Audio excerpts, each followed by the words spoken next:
What's up, my Mind Your Money business folks? It's me yet again with another video on today's stock market news.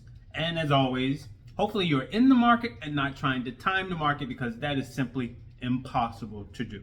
And there's no better time like now to be in the market. So let's see what happened today. It says the S&P 500 NASDAQ clinch records for third time this week as optimism sweeps Wall Street. So let's see what the news is saying. It says U.S. stocks posted fresh records on Thursday as investors digested a stronger than expected June jobs report that dampened hopes for a Federal Reserve interest rate cut soon. So the S&P 500 and NASDAQ composite clinched record highs for the third time this week after moving up about 0.8% and 1% respectively, and that's very good. So the Dow Jones Industrial Average gained over 0.7%, with its own record close suddenly back in sight. So the job reports showed an increase of 147,000 jobs added in June versus expectations of 106,000. So meanwhile, the unemployment rate unexpectedly ticked down to 4.1%, and the May payroll print was revised higher. So recent signs of a softening in the labor market had given investors a new wave of confidence that a rate cut could come soon. But traders paired bets on rate cuts after the payrolls data, all but taking a July cut off the table. So now that may be off the table of a July rate cut, right? Maybe. We don't know. So Trump's ongoing feud with Jerome Powell, the Fed chair, particularly reports he may announce a successor early, has further buoyed hopes for a reduction in rates. So the president said Powell should resign immediately in a social media post late Wednesday, ramping up an already intense White House pressure campaign.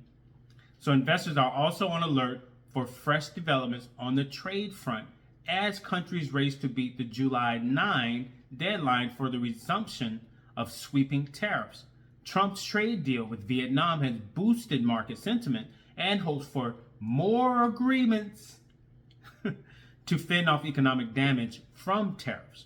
So the U.S. has lifted curbs on exports of chip design software to China. Interesting. A sign of thawing in trade tensions between the world's top two economies, sharing a leading U.S. providers a synopsis and shares of leading U.S. providers of Synopsys and Cadence Design System jumped in pre-market trading. So meanwhile, the president's massive tax and spending bill is nearing a final vote after it cleared a key House procedural vote on Thursday. House Speaker Mike Johnson said he has the backing to get the legislation passed by Friday, July 4, Trump's deadline, as Republican leaders win over opponents.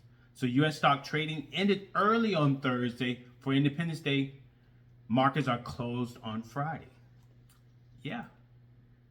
And that is it, people. That is it.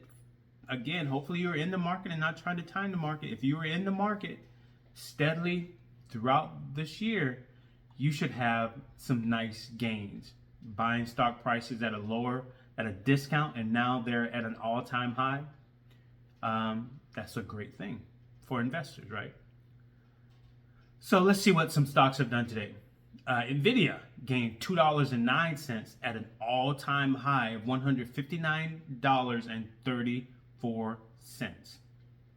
Wow. Microsoft gained $7.75, closing out at $498.84. Tesla lost 30 cents today, closing out at $315.35.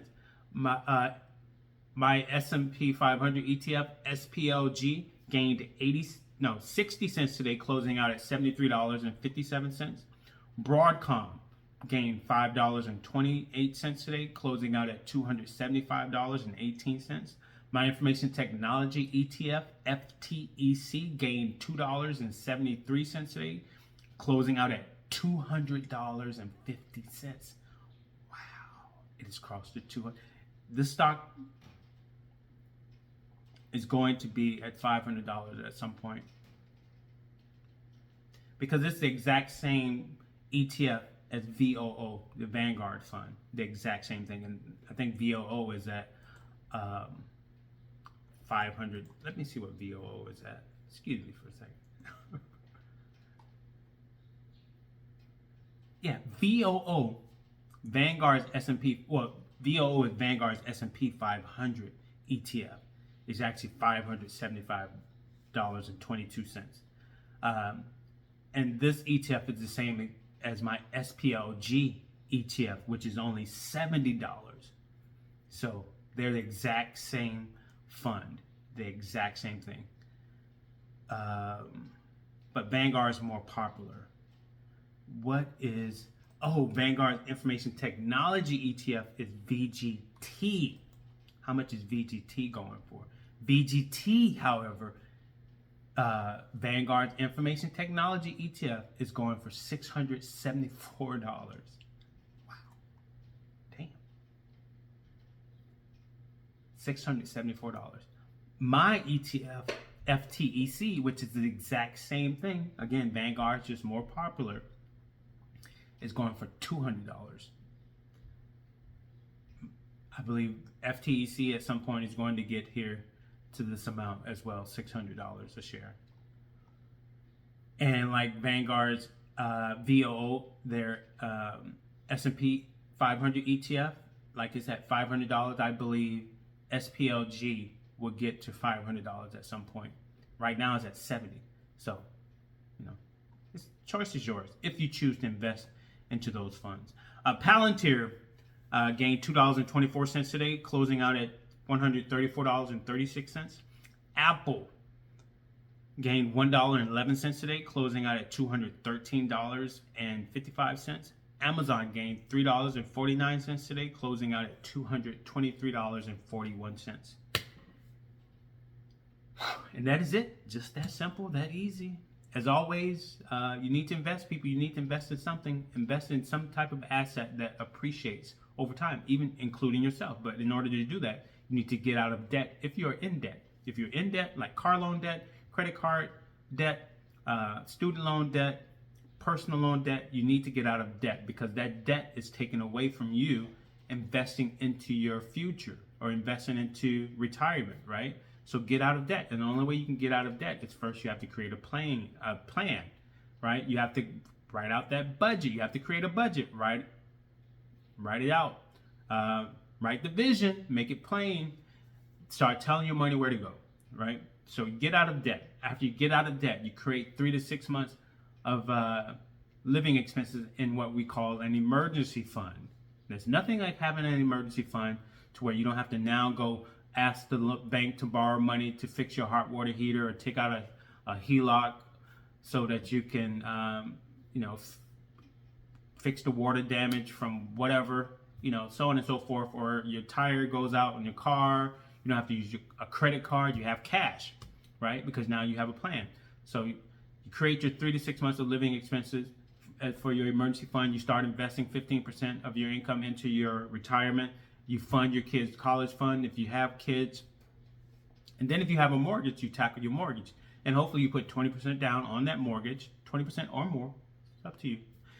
And you finance that home for 15 years instead of 30. Because why pay a house off in 30 years making regular payments? You're pretty much going to pay double the amount that you initially paid. So if you paid $500,000 for that home, by the end of 30 years, you might have paid $900,000 total, right? Why do that? Either way, pay it off sooner so you can not pay a lot of interest to the bank, because that is how the bank makes money. They give you a loan. They don't give you actual money. They type in a computer some numbers, and now you're in debt to them, right? So either way, save some money by paying off your home early. And then you can do whatever you want to do after you become debt free. Do what you want to do. There's nothing like having that type of freedom. And the biggest thing that having no debt gives you are options. You have unlimited options. Well, not unlimited, but you have options, right? Depending upon where you are and where you stand with your finances. So I'm going to end this video here. Today is July 4th here, so I'm off work. So you guys have a blessed day. Continue to do great things. Oh, disclaimer, I'm not a financial advisor, nor am I pretending to be one. So any and all information on my channel is for entertainment purposes only and expresses my opinion. So please consult with a financial advisor before you invest any of your hard-earned money if you're not comfortable doing it on your own. All right, so you guys take care. Have a blessed weekend. Peace.